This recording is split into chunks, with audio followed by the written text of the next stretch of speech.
Hello all ఎలా ఉన్నారండి? నేనైతే చాలా చాలా బాగున్నాను. మీరందరూ కూడా బాగుండాలని మనస్ఫూర్తిగా కోరుకుంటున్నాను. సుగుణ వంటింటికి స్వాగతం. ఈరోజైతే మన వంటింట్లో వెజ్ ఫిష్ ఫ్రై ఏ విధంగా తయారు చేసుకోవాలో చూద్దామండి. ఇది నాన్ వెజ్ లేకుండా వెజ్తో ఫిష్ ఫ్రై ఏ విధంగా తయారు చేసుకోవాలో చూసేద్దామా? Welcome back to my channel.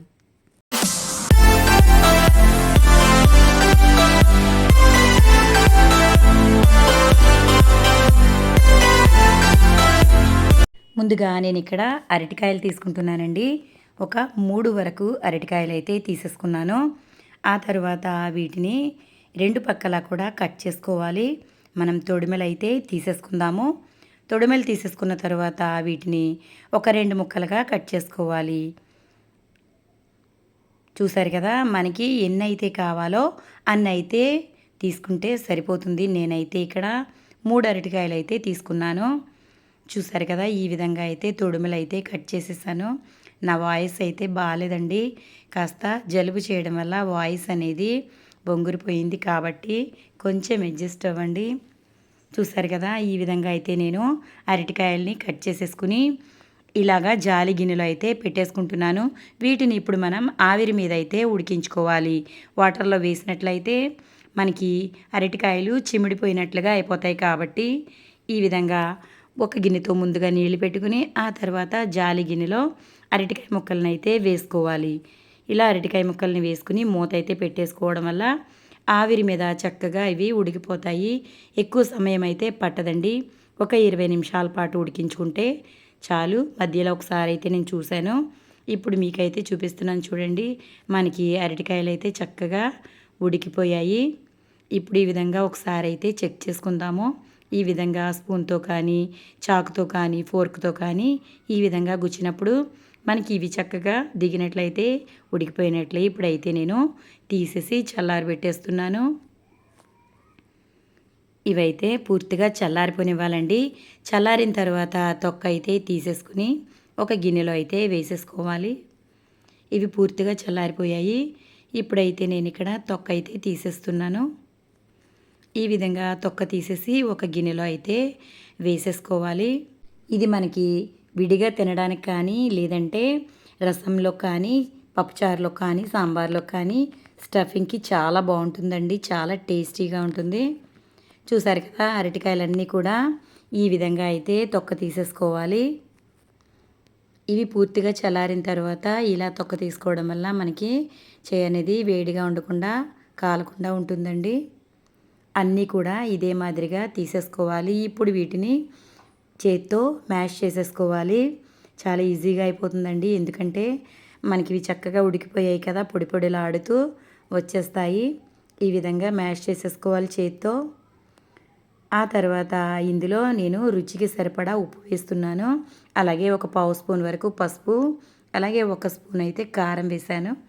1 full spoon అల్లం వెల్లుల్లి పేస్ట్, అలాగే 1/2 స్పూన్ వరకు గరం మసాలా, 2 స్పూన్లు అయితే కార్న్ఫ్లోర్ అయితే వేశాను.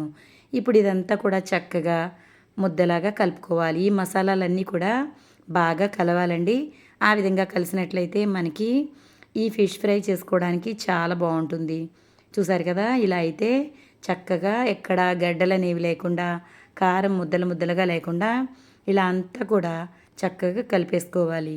ఈ విధంగా కలిపేసుకున్న తర్వాత ఇప్పుడు ఇది పక్కన పెట్టుకుని చేయి అయితే క్లీన్ చేసుకున్న తర్వాత కొంచెం చేతికి నూనె రాసుకుని వీటిని ఫిష్ ముక్కల మాదిరిగా తయారు చేసుకోవాలి. చేతితో చిన్న చిన్న ముద్దలుగా తీసుకోవాలండి. ఇదిగోండి, ఇక్కడ చేతికైతే ఆయిల్ అప్లై చేసేసాను. ఇప్పుడైతే చిన్న చిన్న ముద్దలుగా పిండిని తీసుకోవాలి.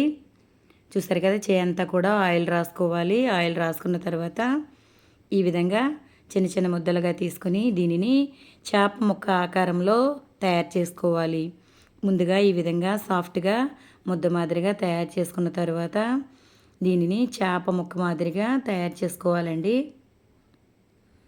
ఈ విధంగా చేత్తోనే వత్తేసుకోవచ్చు. దీనికి స్పెషల్గా వేరే ఏం చేయక్కర్లేదండి. చేత్తోనే ఇలాగైతే కోడిగుడ్డు షేప్లో తయారు చేసుకున్న తర్వాత ఇది కోడిగుడ్డు ఆకారంలో తయారు చేసుకున్న తర్వాత ఇది మధ్యలో కాకుండా కొంచెం చివరికి హోల్ అయితే పెట్టుకోవాలి. అప్పుడైతే మనకి చక్కగా ఫిష్ మాదిరిగా కనిపిస్తుంది.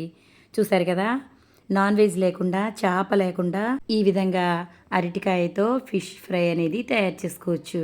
చూసారు కదా, ఈ మాదిరిగా మనం ఫిష్ ముక్కలాగా తయారు చేసుకోవాలి. ఇలా తయారు చేసుకుని ఒక ప్లేట్లో అయితే పెట్టేసుకుంటున్నాను. ఇప్పుడు అన్నీ కూడా ఇదే మాదిరిగా తయారు చేసుకోవాలండి. అన్నీ తయారు చేసుకున్న తర్వాత మనం వీటిని డీప్ ఫ్రై చేయకుండా షాలో ఫ్రై చేయాలండి. అంటే పెనం మీద కొంచెం ఆయిల్ వేసి వేయించుకోవాలి.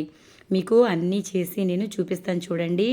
ఈ విధంగా ఫిష్ మాదిరిగా చక్కగా షేప్ అనేది రావాలి. ఇలా అయితే తయారు చేసేసి నేనైతే ఇప్పుడు ప్లేట్లో అయితే పెట్టేస్తున్నాను. చూసారు కదా ఎంత పర్ఫెక్ట్గా వచ్చిందో. ఇప్పుడు ఇలా తయారు చేసుకున్నదైతే ప్లేట్లో పెడుతున్నాను. ఇప్పుడు మిగిలినవన్నీ కూడా ఇదే మాదిరిగా ఫిష్ లాగా తయారు చేసుకోవాలి. చూడండి, నేను ఇక్కడ అన్నీ కూడా ఇలాగే తయారు చేసేసి పెట్టాను. ఇవి టేస్ట్ అయితే చాలా బాగుంటాయండి. మీరు కూడా తప్పకుండా ట్రై చేయండి ఫ్రెండ్స్. మీకు ఏ విధంగా వచ్చిందో నాకు కమెంట్ సెక్షన్లో కమెంట్ పెట్టండి. చూసారు కదా, ఇప్పుడైతే అన్నీ తయారు చేసేసుకున్నాక స్టవ్ అయితే వెలిగించి ఈ విధంగా పాన్ అయితే పెట్టేశాను. ఇలా ఇప్పుడు ఇందులో కొంచెం ఆయిల్ అయితే అప్లై చేసుకోవాలి. ఇలా ఆయిల్ అప్లై చేసుకున్న తర్వాత మనం తయారు చేసుకున్న ఫిష్ని ఈ విధంగా ఒక్కొక్కటిగా జాగ్రత్తగా పెట్టుకుని రెండు వైపులా కూడా చక్కగా వేయించుకోవాలి. అవసరమైతే ఆయిల్ వేసుకుంటూ వీటిని మంచి కలర్ వచ్చే వరకు వేయించుకోవాలి. చాలా సింపుల్ అండి, చాలా టేస్టీగా ఉంటాయి. అలాగే వట్టివే తినేయచ్చు. పిల్లలకి ఈ విధంగా ఇచ్చి చూడండి, చక్కగా తినేస్తారు. చాలా టేస్టీగా ఉంటాయి. మనం ఇందులో అల్లం వెల్లుల్లి అలాగే గరం మసాలా వేసాం కదా, వాటి వల్ల మసాలా ఫ్లేవర్ ఉంటుంది. అలాగే మనం కార్న్ఫ్లోర్ వేసాం కాబట్టి చాలా క్రిస్పీగా అయితే తయారవుతాయి. చూసారా, ఒక పక్క అయితే చక్కగా వేగిపోయాయి. ఇప్పుడు రెండు పక్క కూడా ఇలాగే చక్కగా వేయించేసుకోవాలి. వేయించేసుకున్న తర్వాత ఇప్పుడు మనమైతే ప్లేట్లోకి అయితే తీసేసుకుందాము. ఇదే మాదిరిగా అన్నీ కూడా తయారు చేసేసుకోవాలి. చూసారు కదండి, ఫిష్ లేకుండా ఫిష్ ఫ్రై అయితే చక్కగా రెడీ అయిపోయింది. ఇది టేస్ట్ కూడా చాలా బాగుంటుంది. మరి అయితే నేను ఇక్కడ ప్లేట్లోకి అయితే అన్నీ తీసేసాను. ఇప్పుడు మనం వీటిని గార్నిష్ చేసుకుందాము. కొంచెం నిమ్మకాయతో కొత్తిమీరతో గార్నిష్ చేసుకుంటే వెజ్ ఫిష్ ఫ్రై అయితే రెడీ అయిపోయింది. చాలా టేస్టీగా ఉంటుంది. సింపుల్గా టేస్టీగా అయితే ఈ విధంగా మనకి ఫిష్ ఫ్రై అయితే రెడీ అయిపోయింది. దీనిపైన కొంచెం నిమ్మకాయ పిండుకొని తింటే టేస్ట్ అయితే చాలా చాలా బాగుంటుంది. మీరు కూడా తప్పకుండా ట్రై చేయండి. ఈ వీడియో కనుక మీకు నచ్చినట్లయితే లైక్ చేయండి, షేర్ చేయండి, సబ్స్క్రైబ్ చేయండి. మరిన్ని మంచి మంచి వంటల కోసం సుగుణ వంటలని ఫాలో అవ్వండి. చూసారు కదా, నేను ఇక్కడ మీకోసం ఇది ఒకటి చూపిస్తున్నాను చూడండి, ఎంత క్రిస్పీగా ఉందో. మరి నచ్చిందా? నచ్చితే లైక్ చేయండి.